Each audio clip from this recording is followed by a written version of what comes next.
Welcome, especially if you're listening for the first time. In today's passage, Samuel will be shown to be the prophet of Israel by fulfilment of his words. Deuteronomy chapter 18 verses 21 to 22 give us the test for a prophet. It's whether his words come to pass, whether the things that he said would happen in the future really happen. And in our previous chapter of the Bible, we saw how Samuel gave his first prophecy just as a young boy. It was a prophecy of judgment against the family of the chief priests, against Eli's family.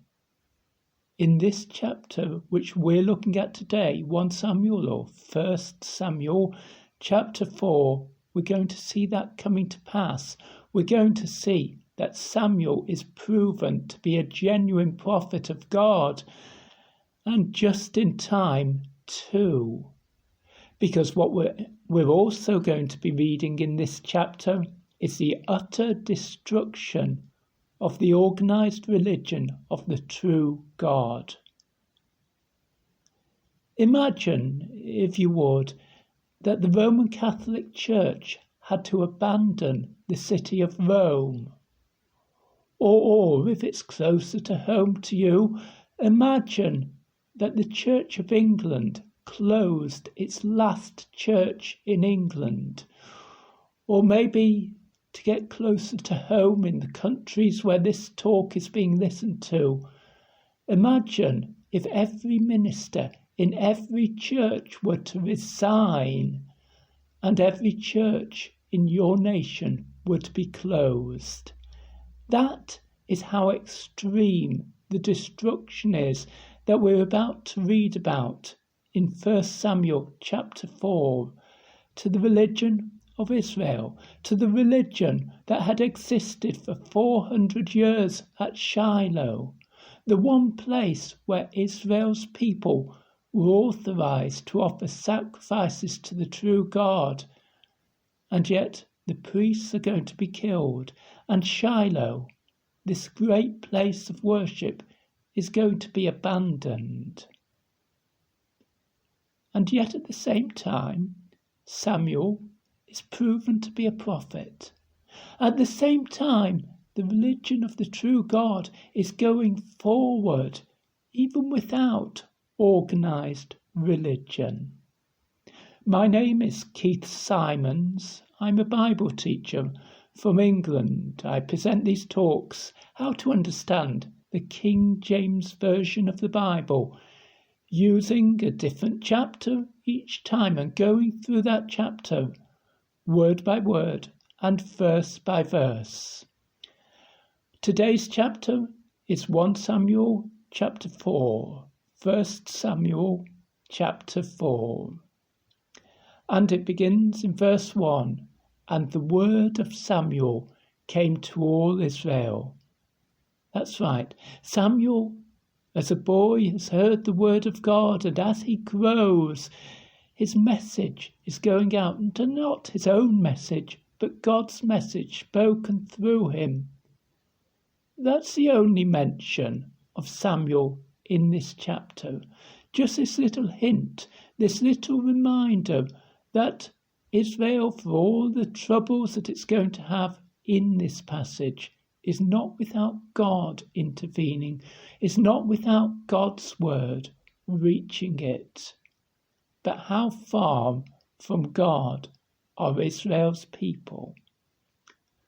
Verse 1 continues, Now Israel went out against the Philistines to battle, and pitched beside Ebenezer, and the Philistines pitched in Aphek. So we've got one of these battles between Israel and the Philistines, the country of Philistia, which is roughly where Gaza is today. And the Philistines had been for a very long time enemies of Israel, and at the end of the period of the Judges, they became the most severe enemy for Israel. So Israel's army go out to war against the Philistines, not an organised army, but the men called up to battle, and the place they choose to pitch their camp, to place their tents, is beside Ebenezer. Ebenezer, as it would be later called, it received its name in 1 Samuel chapter 7 and verse 12. But it's that same place where they established their camp for this earlier battle. And the Philistines pitched in Aphek. So the Philistines have established their camp a little distance away from Israel's camp, and then they arrange themselves for battle. Verse 2. And the Philistines put themselves in array against Israel. They put themselves in array, they organised themselves, they arranged to fight, and they began the battle, because when they joined battle, Israel was smitten before the Philistines. Israel was smitten. To smite means to hit, to beat. We're saying that in battle, Israel was beaten, it was defeated. And the Philistines slew of the army in the field about 4,000 men. So about 4,000 deaths on Israel's side in this defeat, but it is only the first battle in the war. And Israel's people are distressed at this first defeat, and that brings about what happens in verse 3. And when the people were come into the camp, the elders of Israel said, Wherefore hath the Lord smitten us today before the Philistines? Let's just take that apart first. So the soldiers who've survived the battle have returned to their camp at Ebenezer, and there's a discussion between the elders of Israel. Elders really means older men. We're talking about the leaders of the nation. The leaders of the nation have organised this battle, and they're discussing what to do about this failure. And they don't say, well, the Philistines have smitten us. They place the responsibility on God. It's a pious way of saying this. It's saying, we don't regard our defeat to be the result of the Philistines' act. It's God who's acted against us. So wherefore or why has God beaten us today before the Philistines? And they discuss this for a bit, and they come up with their plan. Second half, verse 3. Let us fetch the ark of the covenant of the Lord out of Shiloh unto us, that when it cometh among us, it may save us out of the hand of our enemies. Okay, they're recognising the Lord, Israel's God, as the true God. But they're saying that Israel's God has acted against them. So they propose a way to force the true God to support them in the next battle. They're going to obtain the Ark of the Covenant of the Lord out of Shiloh. Shiloh was a city or the town where the sacred tent was, the tent that Moses had erected for the worship of God, that we call the tabernacle. And in the most holy room of the temple, there was a box, a wooden box covered in gold, which had been built at the time of Moses to contain the stone, the tablets of stone on which the 10 Commandments had been written by the finger of God. And so Israel's leaders are saying, let's go and get this ark, this most sacred box, this most sacred object in Israel, this box that symbolises God's presence among us. And let's bring it to the battlefield as a sort of lucky charm, as a sort of object that's going to protect us and keep us safe in this battle. Because if we take God's most sacred ark, the ark of his covenant, the box, in other words, of God's agreement between Israel and God, that the box that acts as evidence of God's promises to Israel, if we bring that box to the battlefield, then God is forced to protect us, and then we will win the next battle. That's their plan. So, verse 4, the people sent to Shiloh, that they might bring from thence the ark of the covenant of the Lord of hosts, which dwelleth between the cherubims. A few unfamiliar words there, perhaps. The Lord of hosts. Hosts means armies.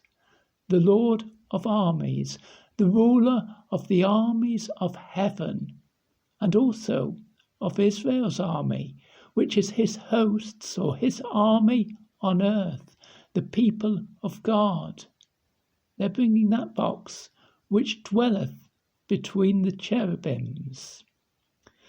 The place for the ark in the tabernacle was between the images of two cherubims, angels, but it's a depiction of God in his mighty power, with the angels surrounding him. And so the ark, which sits in that most sacred place between the cherubims, as a symbol of God dwelling in Israel, God living in Israel. And continuing the end of the verse, and the two sons of Eli, the chief priest, Hophni and Phinehas, were there with the ark of the covenant of God. So who brought the ark out into the battlefield? It was these two sons of Eli, Hophni and Phinehas, who we heard about in chapter 2. These two priests, one of whom is due to become high priest after the death of Eli, but these two priests are evil men. They're evil in that they steal from the sacrifices to God. They're evil in the sense that they're involved in sexual sin, and God's judgment is already against them. Remember 1 Samuel 2:34. And this, God said to Eli the chief priest, shall be a sign unto thee that shall come upon thy two sons, on Hophni and Phinehas. In one day they shall die, both of them. This was that day. So the priests bring along the Ark of the Covenant to the camp, the fighting camp of Israel, and they think that it's going to protect them in battle. Verse 5, and when the Ark of the Lord came into the camp, all Israel shouted with a great shout, so that the earth rang again. Verse 6, and when the Philistines heard the noise of the shout, they said, what meaneth the noise of this great shout in the camp of the Hebrews? Hebrews is another word for Israel. The language of Israel is Hebrew. And they understood that the ark of the Lord was come into the camp. So Israel's people are excited. They think that they cannot lose in battle with the ark of God in their camp. And so they shout with tremendous joy, so much joy that a couple of miles or so away, the Philistines hear it in their camp.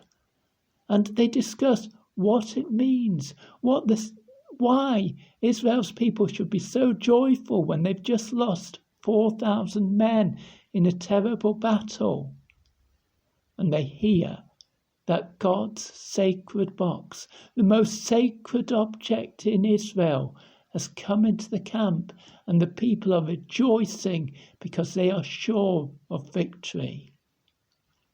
Let's read verses 7 and 8.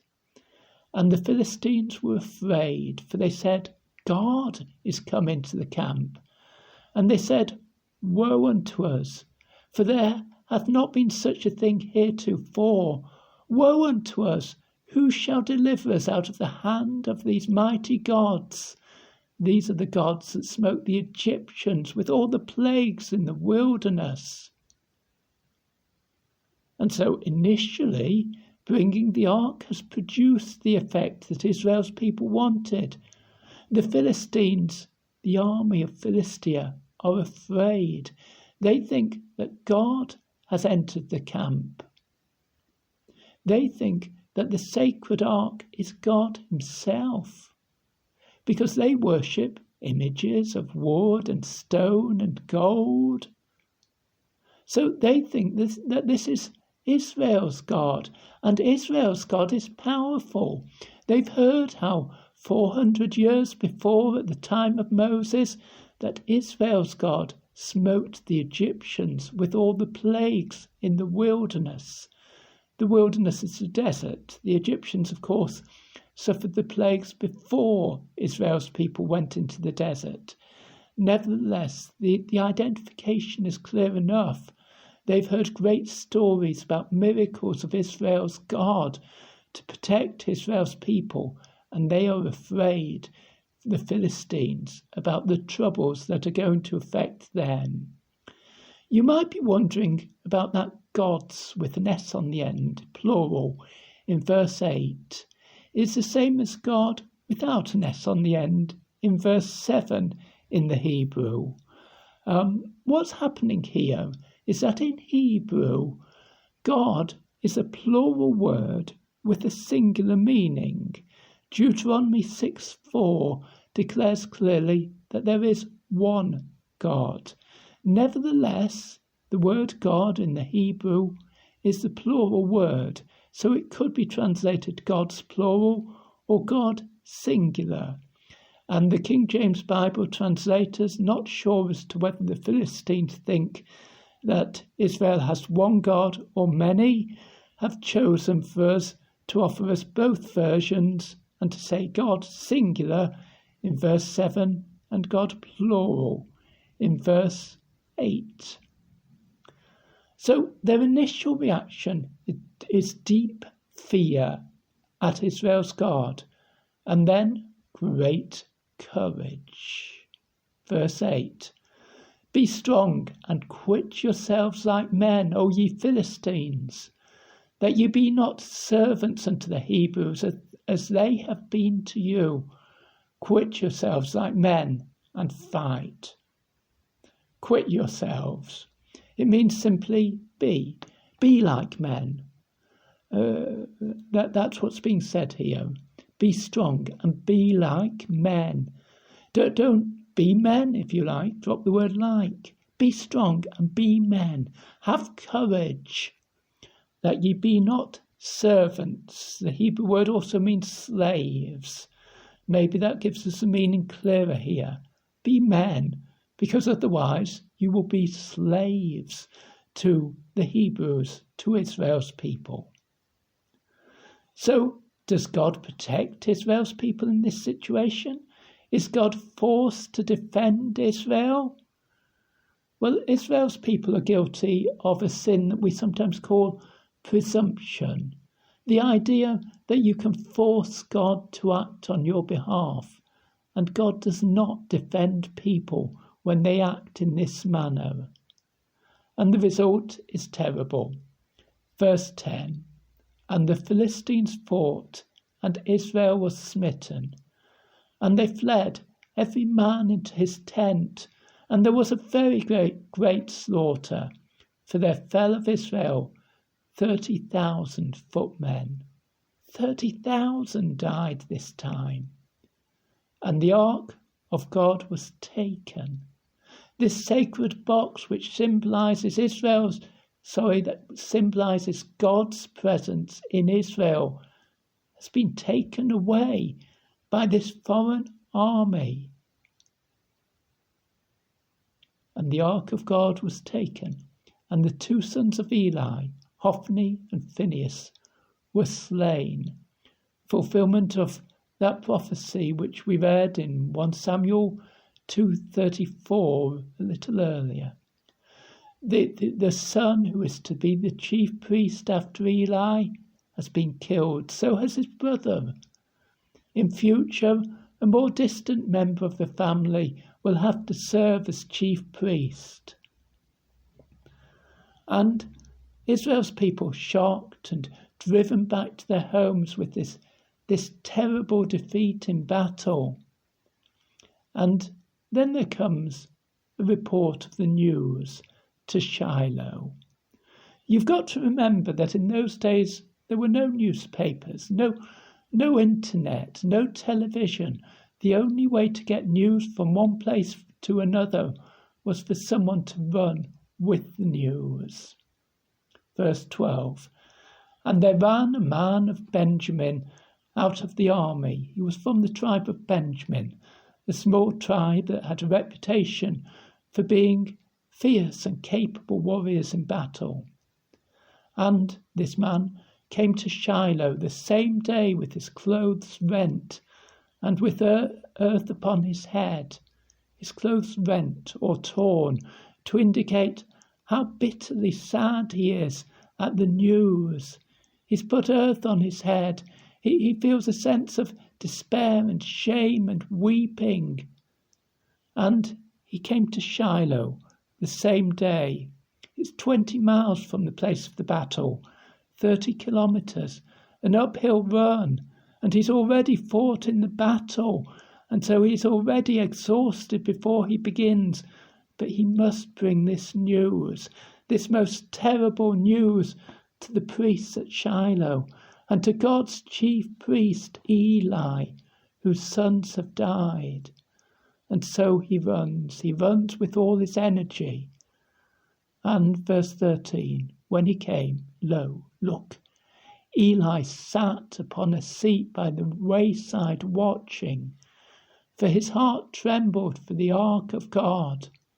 Eli, the chief priest for the last 40 years, despairing, deeply sad about the situation, worried about what's happening, not so much to his sons, but to the ark of God, the symbol of God's presence in Israel. He's worried about it. He knows that the holiness of the tabernacle depends on the ark of God. He knows that Israel's relationship with God depends on the ark of God, and it's been taken on this military adventure, and he's worried that it won't return.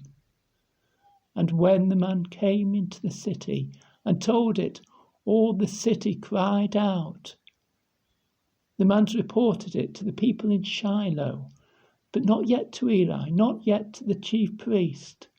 Verse 14. And when Eli heard the noise of the crying, he said, what meaneth the noise of this tumult? The word for tumult there merely means the crowd. Why is the crowd making such a noise? And the man came in hastily and told Eli. So this man from Benjamin has managed to reach now Eli the chief priest, and he tells him the news. Verse 15. Now Eli was 98 years old, and his eyes were dim that he could not see. This great man, this man who'd led Israel, now an old man, 98 and blind. But the man comes to Eli. Verse 16, and the man said to Eli, I am he that came out of the army, and I fled today out of the army. And he, Eli, said, what is there done, my son? So the messenger gives his report, verse 17.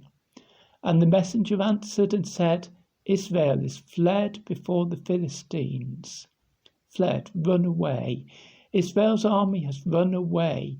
That was a symbol of total defeat in battle. You had to face your enemy to fight them successfully. So if you became so afraid that you ran away, the defeat must be very terrible. And there has been also a great slaughter among thy among the people, and thy 2 sons also, Hophni and Phinehas, are dead. Terrible news for Eli, to hear that his 2 sons had been killed, but God had warned him that this would happen. But the last line is what devastates Eli. And the ark of God is taken. Verse 18. And it came to pass, it happened, when he made mention of the ark of God, that he fell from off the seat backward by the side of the gate, and his neck brake, and he died, for he was an old man and heavy.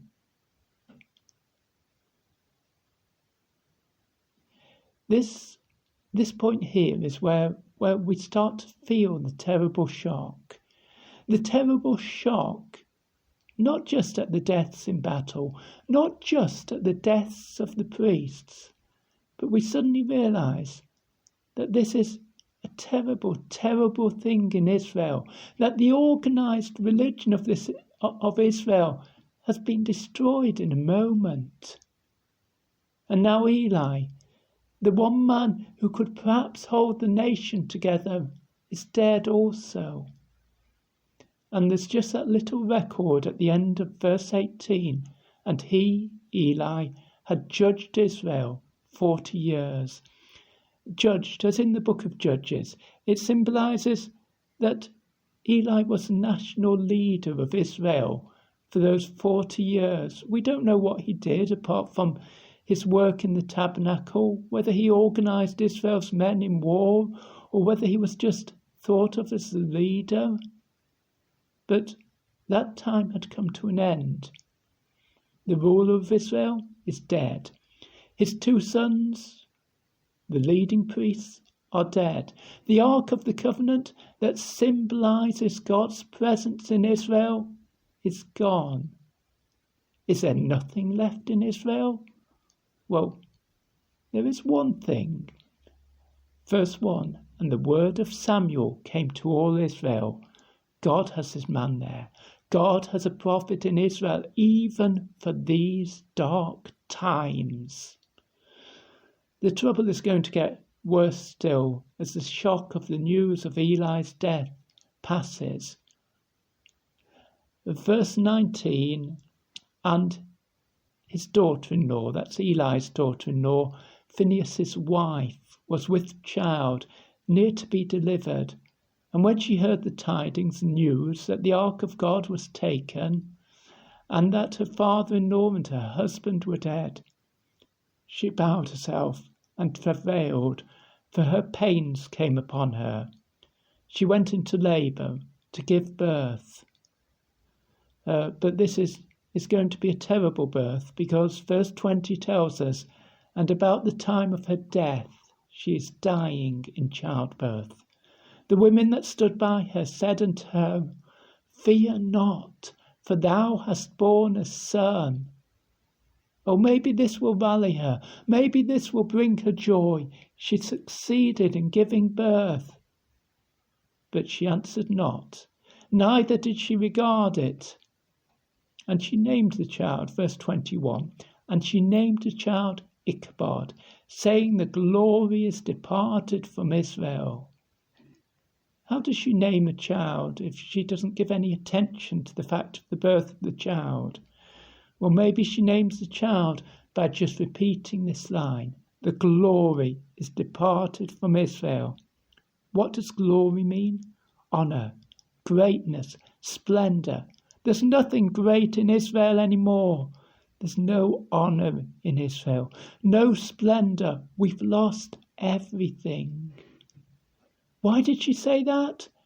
Because the ark of God was taken, and because of her father-in-law and her husband. And she said, verse 22, the glory is departed from Israel, for the ark of God is taken. That name of the child, Ichabod, means no glory. The greatness is gone. She names her child after the state of the nation. We hear nothing more of young Ichabod We don't know whether he survived or not. But she died, just as her husband had died, just as her husband's father had died, just as so many in Israel have died. What's happened? What are the consequences of this terrible incident? Well, Shiloh will be abandoned. We don't hear of it again. You can read about it in Jeremiah 7 and verse 12, where it just records it as an example of how a place which once had such sacred importance, which once was the place, the house of God, can be utterly abandoned. The ark will never again stand in its proper place in the tabernacle. Shiloh has been abandoned. There's no organised religion left in Israel, but there is one thing left. There is a prophet in Israel, and God is going to work by means of that prophet Samuel. He's going to bring together Israel's people. He's going to appoint a king over Israel. Firstly, Saul, by the choice of the people, but later on, David will be anointed king, the man after God's own heart. And God is going to carry out his work in Israel. Yes, judgment began at the house of God, but God's plans and purposes were not defeated.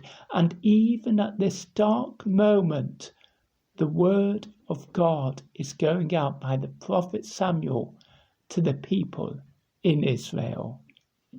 In a moment, I'm going to read you the whole of 1 Samuel, chapter 4, but first my email address, because I'm hoping you'll write to me.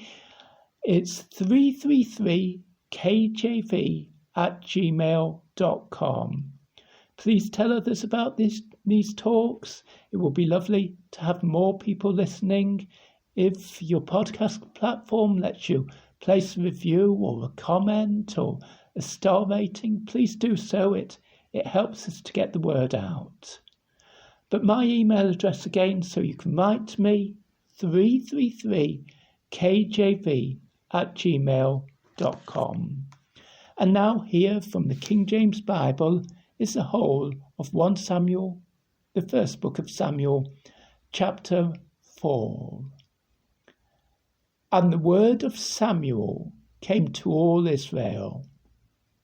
Now, Israel went out against the Philistines to battle, and pitched beside Ebenezer, and the Philistines pitched in Aphek. And the Philistines put themselves in array against Israel, and when they joined battle, Israel was smitten before the Philistines. And they slew of the army in the field about 4,000 men. And when the people were come into the camp, the elders of Israel said, Wherefore hath the Lord smitten us today before the Philistines? Let us fetch the ark of the covenant of the Lord out of Shiloh unto us, that, when it cometh among us, it may save us out of the hand of our enemies.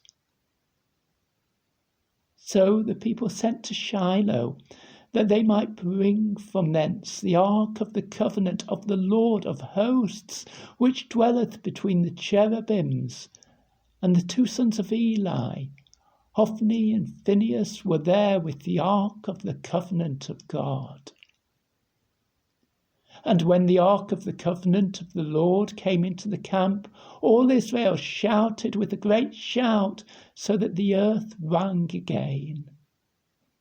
And when the Philistines heard the noise of the shout, they said, What meaneth the noise of this great shout in the camp of the Hebrews?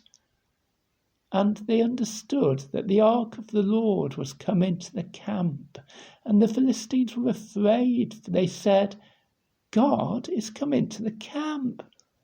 And they said, Woe unto us, for there hath not been such a thing heretofore. Woe unto us! Who shall deliver us out of the hand of these mighty gods? These are the gods that smote the Egyptians with all the plagues in the wilderness. be strong, and quit yourselves like men, O ye Philistines, that ye be not servants unto the Hebrews as they have been to you. Quit yourselves like men and fight. And the Philistines fought, and Israel was smitten, and they fled every man into his tent, and there was a very great slaughter. For there fell of Israel 30,000 footmen. And the ark of God was taken, and the two sons of Eli, Hophni and Phinehas, were slain. And there ran a man of Benjamin out of the army, and came to Shiloh the same day with his clothes rent, and with earth upon his head. And when he came, lo, Eli sat upon a seat by the wayside watching, for his heart trembled for the ark of God. And when the man came into the city and told it, all the city cried out. And when Eli heard the noise of this crying, he said, What meaneth the noise of this tumult? And the man came in hastily and told Eli. Now Eli was 98 years old, and his eyes were dim, that he could not see. And the man said unto Eli, I am he that came out of the army, and I fled today out of the army. And he said, What is there done, my son? And the messenger answered and said, Israel is fled before the Philistines, and there hath been also a great slaughter among the people, and thy two sons also, Hophni and Phinehas, are dead, and the ark of God is taken. And it came to pass, when he made mention of the ark of God, that he fell from off the seat backward by the side of the gate, and his neck brake, and he died, for he was an old man and heavy. And he had judged Israel 40 years. And his daughter-in-law, Phinehas' wife, was with child, near to be delivered. And when she heard the tidings that the ark of God was taken, and that her father-in-law and her husband were dead, she bowed herself and travailed, for her pains came upon her.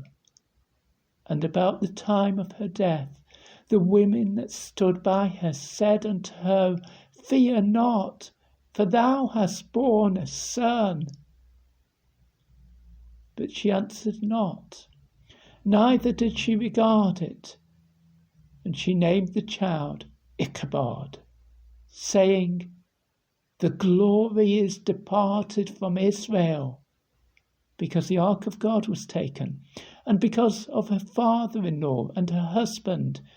And she said, The glory is departed from Israel, for the ark of God is taken.